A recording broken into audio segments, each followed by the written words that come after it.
think? Does sport mode button work? Oh yeah, it works. All right, definitely makes the gears hold a little bit longer and a little bit more sporty. Yep, sure does. Hey guys, welcome back to the channel. This video I'm going to show you how to wire up a sport mode button by adding an extra wire to the PCS harness and what settings to change in the PCS software to do this. The benefits of sport mode are going to be faster and more aggressive shifts, and it's going to hold the RPMs a little bit higher in each gear, and a lot of people enjoy this when off-roading. For those who do not want to wire up the button, I will show you how to activate sport mode using the PCS software only. I will also show you how to dim the shifter lights using the software or hooking up a wire to your running lights. So let's get started. For anybody who wants to wire up the sport mode, you do need to wire an extra wire into your PCS module, and then you need to make some changes on the PCS software. So I'll show you guys how to do that. But first, let's wire up the switch. We're going to be using this switch to ground the signal to this PCS software, and we'll use a power signal to actually activate the light on here. We are using the factory shifter light or shifter plug. I'm going to cut this orange wire. That'll be the light for the switch, and then we're going to be grounding the switch. So we can go ahead and we can cut that. So we're also taking the ground wire from that same plug that plugged into the original Jeep shifter. So all black wire. Okay, that's gonna go. All right, and then to test it out, once everything's wired in, you can click the button and it'll activate digital input 2, and then it'll activate calibration B. Depending on which digital input you added the wire to, that'll be the digital input that activates. But you'll also need to make some changes to the software for this to work. But next I'm going to show you how to add an extra wire to the PCS wiring harness. We're going to be adding an additional wire, that way Eric can hook up sport mode. The new Jeep Speed Shop wiring harness does not come with extra wires to hook up sport mode. So we're going to be adding one. So to add it, you need to take off this cover here, and then you need to remove this little blue piece here. Contact Liz at Jeep Speed Shop for extra wires. And we're going to be adding this extra wire into spot number 3. So it's labeled 1 right here. So it's 1, 2, 3.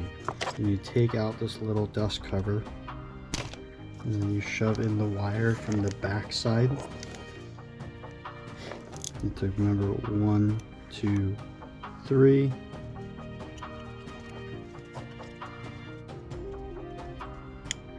And go until it's locked. You can use this for your sport mode. And you put your little blue piece right back on. Snaps on. Then you can extend this wire out to use for the sport mode switch. And while you're in here, I would also add a wire to digital input 12 for controlling the actual light of the shifter. And now that we have extra wires in the harness, let's go into the PCS software so we can make some changes. We're going to start with reading the calibration of Eric's Jeep using the USB connection, and then we're going to save that file. I'm going to read the calibration.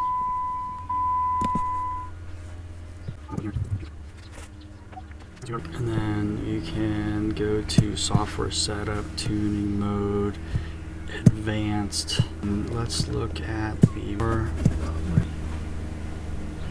data stream. There we go.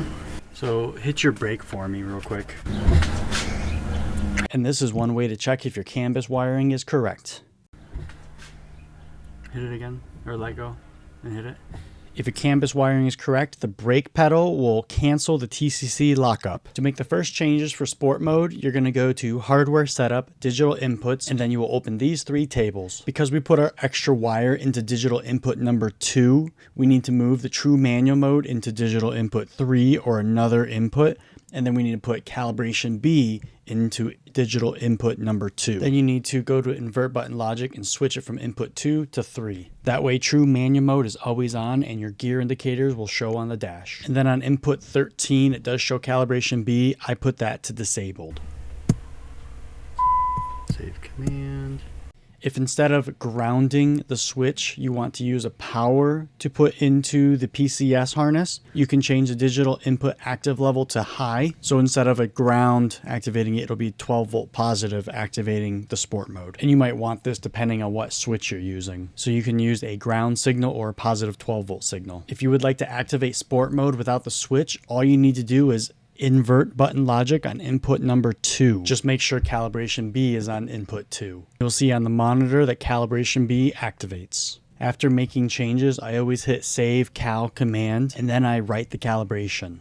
And I'm not sure if this is the correct method of saving changes, but this is how I do it. So I see it's got like 4-wheel drive, low, and dyno mode, but I don't think our transmissions pick up on that. I'll say that'd be cool to set that up, but it's like I tried it in mine, so I can exit out of here. And then I will show you in HP tuners what that looks like. To check the button using HP tuners, we can go ahead and press the button, and it changes your trans drive to sport mode, and it'll also change your shift ID, which are the tables you can change in HP tuners to adjust your shift scheduling. So let's go for a drive, and at the end of the video I will show you the changes to make to dim the shifter light and where to wire it. So now we get to go for a test drive, test it out.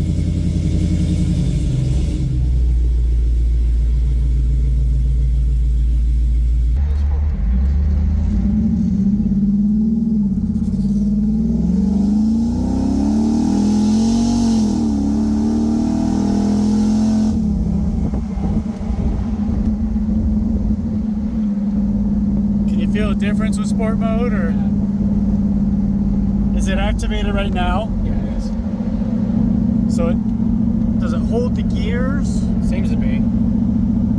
So turn it off and leave the pedal the same. So it downshifts that. Yeah. Okay. Nice. So yeah, it's holding the gear. And you got the manual mode working.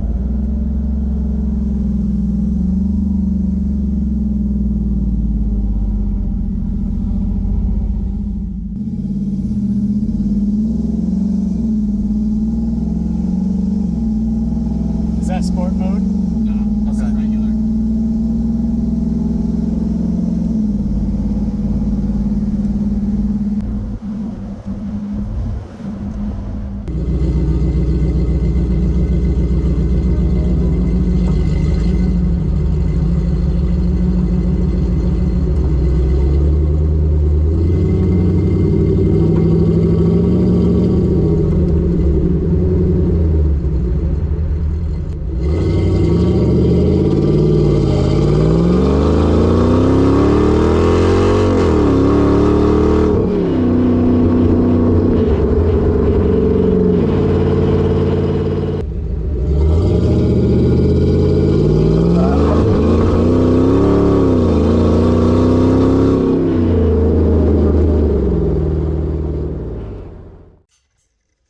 Alright, so what do you think? Does sport mode button work? Oh yeah, it works.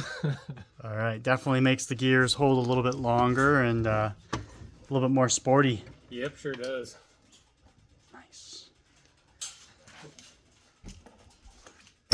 So now let's look at how to dim the shifter light. So input 12 is going to be the digital input that changes the brightness of the shifter light. You can see here when I invert input number 12, it changes the actual brightness of the shifter. So let's say you don't want to deal with all the wiring. You can actually go in and invert input number 12. But if you do want to do the wiring, then you will just attach a positive to input number 12.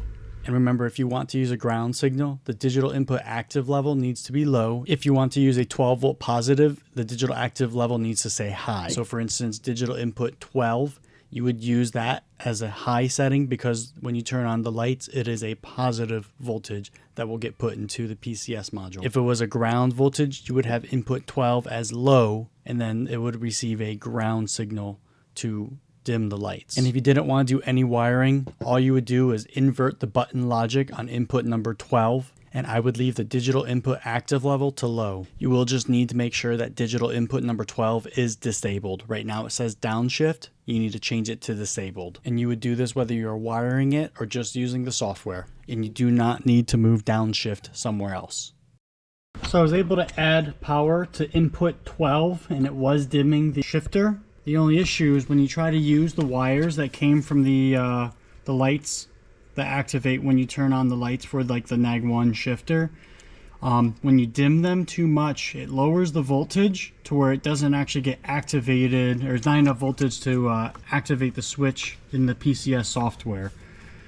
So the only wire that I was able to actually find that is a constant 12 volts when the lights are turned on is for the tail lights in the rear. On my Jeep, which is a 2013 JK Rubicon, or JKU, one of the tail lights wires is a white with a purple tracer.